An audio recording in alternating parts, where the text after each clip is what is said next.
कल से बजट इजलास शुरू हो रहा है और आप बजट इजलास के लिए अभी जा रहे हैं। तो मालेगांव एक पावरलूम सिटी है, महाराष्ट्र का सबसे बड़ा हब है। तो क्या मिलना चाहिए हमको बजट में, या आपने कुछ मुतालबात इससे पहले रखे?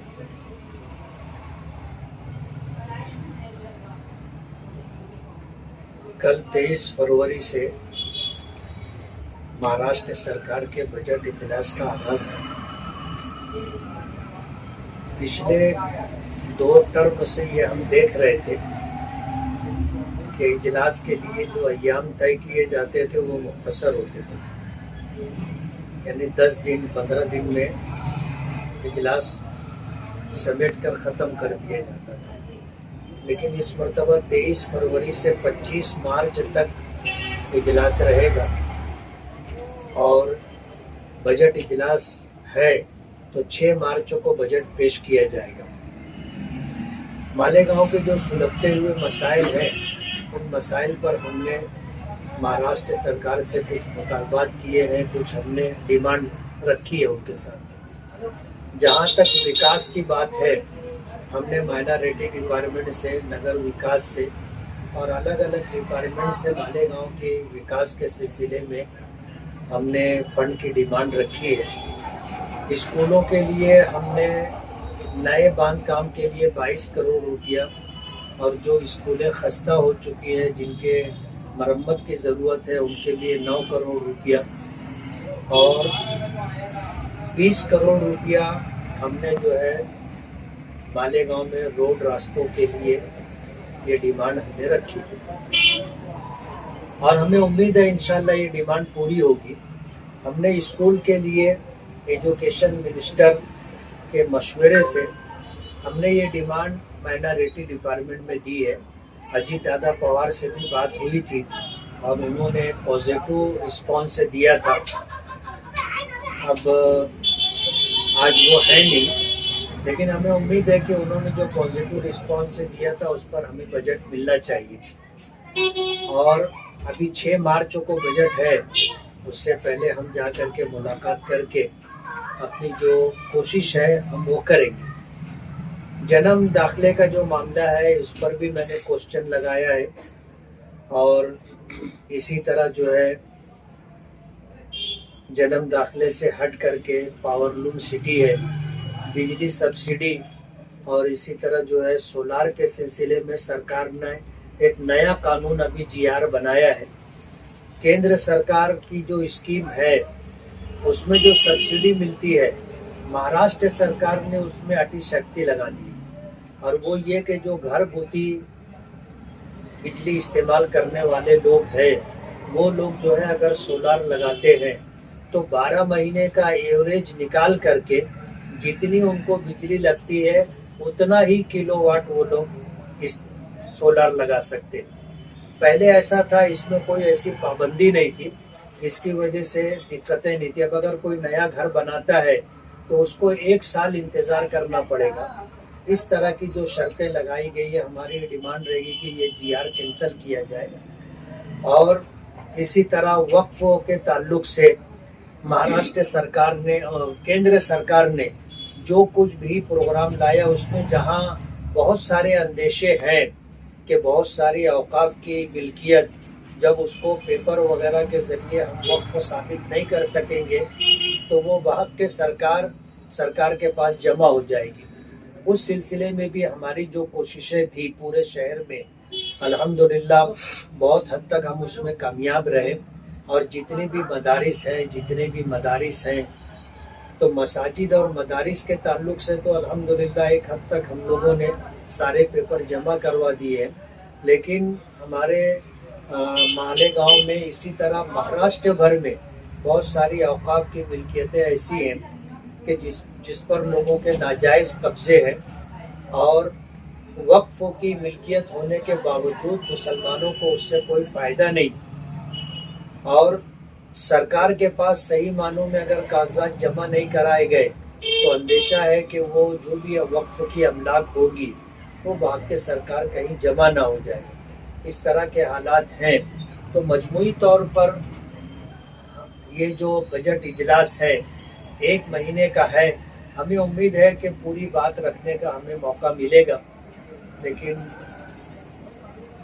मैं रमज़ानुल मुबारक की वजह से और शहर में जामे मस्जिद की इमामत की वजह से थोड़ा सा डिस्टर्ब हूँ कि मालेगांव छोड़ करके निकलते हैं तो रमज़ान का माहौल ख़त्म हो जाता है। ऐसे लोगों के दरमियान रहना होता है जिन लोगों को रोज़े से तरावी से कोई मतलब नहीं है, इसलिए थोड़ी दिक्कत की बात है। लेकिन मालेगांव की आवाम ने जब जिम्मेदारी दी है तो एक एमएलए होने के नाते मालेगांव के तमाम तर मसाइल को ले करके चलना और सरकार के पास अपनी बात रख करके उसको हल करवाने की कोशिश करना अपनी जिम्मेदारी है।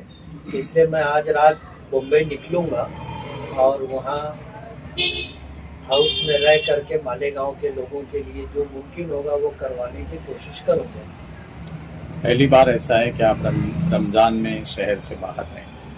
नहीं, पहली बात नहीं है। पिछले सालों में भी ये बजट इजलास रमज़ान में ही आता रहा, लेकिन ये जो इस्लामी साल और अंग्रेज़ी साल में 15 दिन का जो फ़र्क होता है उसकी वजह से अब ऐसा हो गया कि तकरीबन पूरा रमज़ान बजट में चला जाएगा।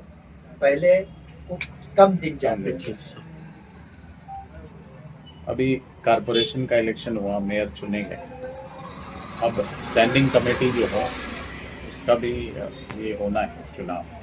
जुमरात को शायद महासभा, विशेष महासभा ली जाएंगी जी। तो स्टैंडिंग के ताल्लुक से आपका क्या ये रहेगा आपके कारपोरेटर का? स्टैंडिंग के ताल्लुक से हमारे 21 मेंबरान हैं और हमारी तरफ से हर साल 4 मेंबर जाएंगे, तो 5 साल के अंदर हमारे 20 तो चले जाएंगे। अब एक आदमी कहीं भी कोई ओहदे में एडजस्ट हो सकता है, इसलिए हमारे लिए कोई दिक्कत की बात नहीं है। हमारे सारे मेंबरान जाएंगे और हमने ये तय किया है कि भाई पूरा अंदाजी करेंगे, जिन 4 लोगों का नाम निकलेगा उन 4 लोगों को हम लोग स्टैंडिंग में भेजेंगे और बगैर कोई पार्टी फंड लिए भेजेंगे। ये फैसला हमारा हो चुका है। अब ये पार्टी फंड की बात कहाँ से आ गई? यानी स्टैंडिंग के लिए पार्टी फंड भी लिया जाता है? पीछे हमने देखा पीछे, इसलिए जो है इस मर्तबा हमने ये तय किया कि भाई स्टैंडिंग कमेटी में जो भी जाएगा उससे कोई पार्टी फंड नहीं लिया जाएगा। तो चेयरमैन बनाने के लिए क्या रहेगा आपका? वो चेयरमैन बनाने का स्टैंडिंग कमेटी के जो मेंबरान होंगे उनका अपना मसला होगा। कारपोरेशन की जो पद्धत है उस पद्धत के हिसाब से वो लोग चलेंगे। जो मेंबर होंगे ये उनका मसला है, हमारा नहीं। अतिक्रमण के मसले को लेकर के मेरी कमिश्नर साहब से बात हुई है और मैं कमिश्नर साहब को अतिक्रमण निकालने के ताल्लुक से लेटर दे रहा हूँ और अभी असेंबली इजलास भी है।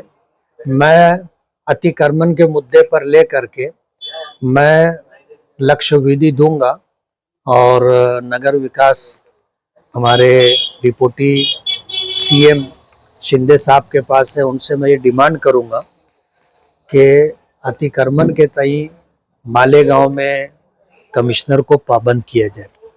मालेगांव शहर में अतिक्रमण इस हद तक बढ़ गया है कि 4 व्हीलर तो जाने दो, रिक्शे से चलना मुश्किल हो रहा है, 2 व्हीलर और पैदल चलना भी मुश्किल हो रहा है। जगह जगह अतिक्रमण की वजह से ट्रैफिक जाम हो जा रहा है और पुलिस डिपार्टमेंट की तरफ से भी ट्रैफिक कंट्रोल करने के लिए कोई कोशिश नहीं हो रही है।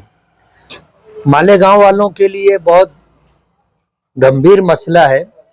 तो हम तो ये चाहेंगे कि जितना भी अतिक्रमण शहर में है, अतिक्रमण निकलना चाहिए और तमाम सियासी पार्टियों को और उनके जिम्मेदारों को एकजुट होकर के ये काम करना चाहिए। अभी क्या है कि अभी कारपोरेशन इलेक्शन हुआ है, अब 5 साल के बाद इलेक्शन है और असेंबली इलेक्शन हुआ 3.5-4 साल के बाद इलेक्शन है। इसलिए कोई ऐसा मसला नहीं है जिसकी वजह से आदमी ये सोचे कि नाराजगी होगी और मुझको मेरा वोट बैंक खराब हो जाएगा। ऐसा कोई मसला नहीं है। तो तमाम सियासी पार्टियों को मुत्तहिद होकर के मालेगांव से अतिक्रमण खत्म हो, इसके लिए कोशिश करना चाहिए। प्रशासक था, बार बार डिमांड करने के बाद भी प्रशासक ने इस तरफ तवज्जो नहीं दी। चुनाव हो गया है और मेयर, डिप्टी मेयर ये अपनी जिम्मेदारियों का चार्ज संभाल चुके हैं। आप लोगों के तवज्जुद से मेरा जो है मेयर से है, डिप्टी मेयर से और कमिश्नर से, तीनों से मेरा ये मुतालबा है कि मालेगांव में जो अतिक्रमण मुसलसल बढ़ता जा रहा है, पूरे शहर से अतिक्रमण खत्म होना चाहिए। मैं किसी मखसूस इलाके की निशानदेही नहीं करूंगा, पूरा शहर इस मसले को लेकर के परेशान है। तो तमाम सियासी पार्टियों के जिम्मेदारान को मुत्तहिद होकर के अतिक्रमण के मसले में आगे आना चाहिए और अतिक्रमण खत्म करने के लिए कोशिश करना चाहिए।